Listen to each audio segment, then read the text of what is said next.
Hello my all Facebook friends. তো আজকে আমি তোমাদের দেখাবো নিজের ফোন থেকে কিভাবে কপিরাইট ক্লেম আসলে সেগুলো তুমি ডিলিট করবে। তো চলো দেরি না করে দেখা যাক। তো প্রথমে নিজের প্রোফাইলে ফেসবুকে যাবে, সেখানে লগ ইন করার পর থ্রি ডটে ক্লিক করবে।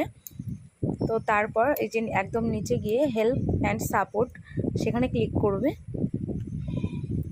তো তারপর এখানে দেখতে পাবে সাপোর্ট ইনবক্স, সেখানে ক্লিক করবে এবং এই যে এখানে এসে দেখবে ইওর অ্যালার্টস, সেখানে ক্লিক করবে। তারপরে এই যে আমার ভিডিওগুলো এসে এগুলো আমি এখন একটা ডিলিট করে তোমাদের সঙ্গে দেখাবো। তো যে কোনো একটা ভিডিও আমি ক্লিক করলাম, তো এই ভিডিওটা আমি এখন ডিলিট করব। তো এই সি ডিটেলস এখানে ক্লিক করবে, এবার কন্টিনিউ এখানে ক্লিক করবে। তারপরে আবার কন্টিনিউ আসবে, সেখানে ক্লিক করবে। তারপর আবার কন্টিনিউ আসবে, সেখানে ক্লিক করবে। তারপরে রিমুভ ভিডিও সেখানে ক্লিক করবে। তারপর ডিলিট ভিডিও সেখানে ক্লিক করবে।